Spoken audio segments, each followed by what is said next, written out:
Marcha de maestros en México paralizó el Distrito Federal. Los docentes se tomaron las principales vías de la capital para protestar una vez más contra el debate de una reforma educativa que, según ellos, violaría sus derechos laborales. NTN 24 registró el desarrollo de las movilizaciones que llegaron hasta el Aeropuerto Internacional Benito Juárez, lo que interrumpió por unos minutos el flujo de pasajeros. Esta es la Ciudad de México, viviendo en el caos por las manifestaciones de maestros de la Coordinadora Nacional de la Educación. La capital del país prácticamente está sitiada por un gremio que se opone a cambios en la Constitución que implicarían ajustes en el sistema educativo. Así se vive el Distrito Federal. Esta es una de las avenidas más importantes de la capital mexicana, es Avenida del Conscripto. Lleva directo a Periférico, que prácticamente recorre todos los límites del Distrito Federal. Está bloqueado por maestros, bloqueado por granaderos, policías de la Secretaría de Seguridad Pública. Y es lo que rodea a la sede alterna de la sesión del Congreso mexicano cuando se discuten precisamente las reformas educativas. Y de esas reformas educativas habla precisamente lo que hemos comentado en otros espacios, sobre la posibilidad de calificar a los maestros y la posibilidad de que no continúen en el magisterio si no aprueban las mínimas pruebas de calidad. ¿Qué tal el caos? No, está carajo, ¿eh? Calles principales cerradas por policías para evitar que las marchas de los docentes inconformes bloqueen accesos a la sede alterna del Poder Legislativo. Nos encontramos ahora del otro lado de este bloqueo, llegando a precisamente a unos metros, a unos 200, 300 metros de la sede alterna, en donde van a sesionar los diputados y los senadores del Congreso. Hola, buenas tardes. ¿Qué te parece todo esto? Bueno, pues como todo en el país siempre está complicado y todo, pero pues yo creo que la culpa no es de ninguno de ellos, de ninguno de nosotros. Hay un intermedio que nos prohíbe, pues sí, nos prohíbe a todos llegar, esos maestros que no quieren trabajar, que están perdiendo el tiempo, y la verdad hay gente que sí aprovechamos nuestro tiempo, estudiamos, trabajamos, muchos van a trabajar, y por la situación económica, ¿estás de acuerdo que estar detenidos aquí afecta muchísimo? Afecta a todo el mundo. Son granaderos de la Secretaría de Seguridad Pública y también de la Policía Bancaria y también de la Policía Auxiliar.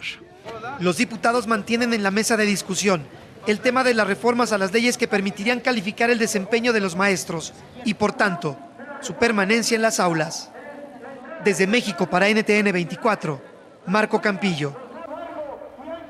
En NTN 24 hacemos contacto a esta hora en Michoacán, México, con Eugenio Rodríguez Cornejo, el secretario técnico del Comité Ejecutivo de la Central Nacional de Trabajadores de la Educación. Señor Rodríguez, gracias por atender esta entrevista aquí en el informativo de NTN 24. Buenos días. Hola, buenos días, ¿cómo están? ¿Qué han logrado ustedes resolver las principales peticiones que le hacen al gobierno para evitar esta reforma educativa que, según ustedes, los perjudica? No, en absoluto. De hecho, los diputados primero, los senadores después, ratifican una continuidad en la reforma educativa que no nace en estos días, que viene de varios años, que viene en el caso más inmediato de la reforma constitucional hecha el 26 de febrero de este mismo año, y que ahora la pelea que estamos dando es para evitar que continúe el proceso con la aprobación de las leyes secundarias, las leyes reglamentarias. Ya aprobaron dos, la modificación a la Ley General de Educación y la creación de la ley para el Instituto Nacional de la Evaluación Educativa. Entonces, nosotros seguimos luchando para dar marcha atrás a este proceso, no nada más de destrucción de nuestros derechos laborales, sino también es un proceso de privatización de la educación en México.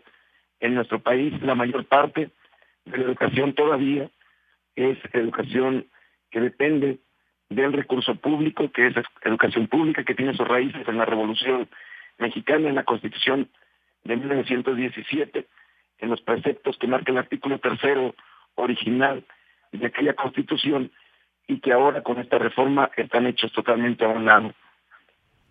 Señor Rodríguez, buenos días. Lo saluda Daniela Zambrano. Tenemos entendido que el próximo lunes los legisladores van a escuchar los argumentos de los maestros que están en contra de esta reforma. ¿Nos puede confirmar esta información y puntualmente por qué los maestros se niegan a ser evaluados? Mire, el día de ayer hubo una mesa con el secretario de Gobernación, con el señor Miguel Ángel Osorio Chong, ahí en la Secretaría de Gobernación.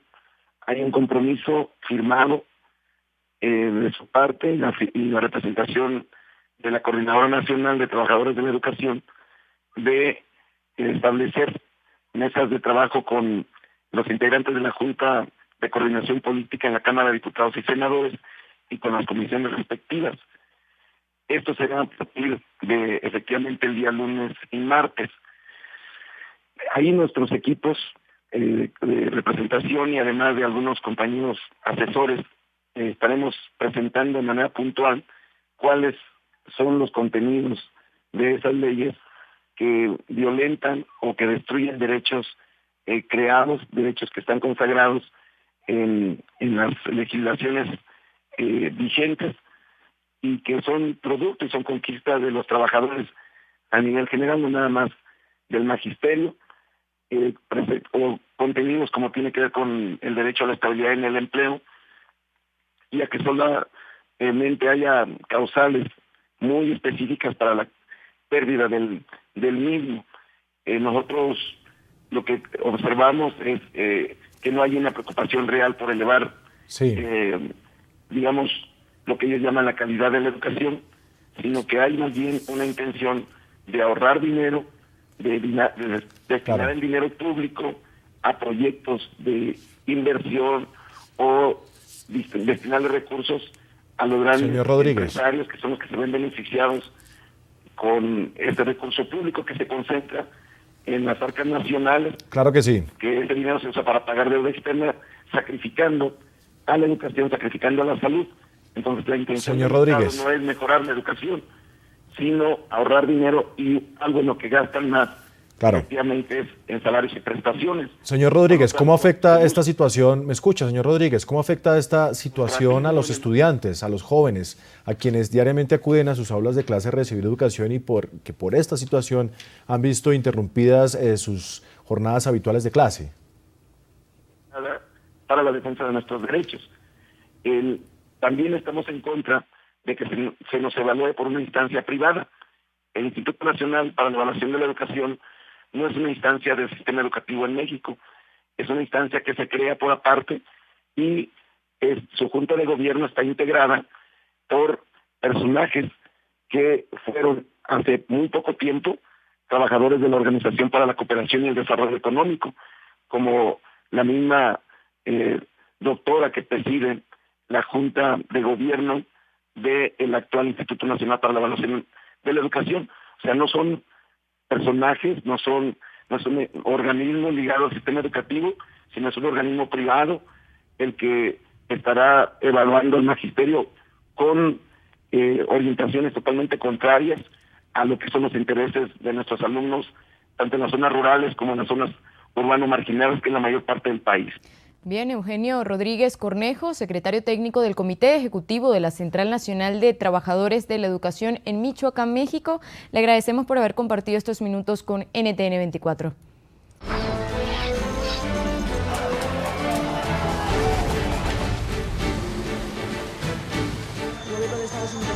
La administración Obama ha entregado 3 documentos sobre su esquema de seguimiento a las comunicaciones revelado por las filtraciones y la responsabilidad de la elección contratista de la Álvarez. Las elecciones presidenciales de Venezuela, donde resultó electo mandatario de este país, Nicolás Maduro, ya que la organización no tuvo una presencia en este país.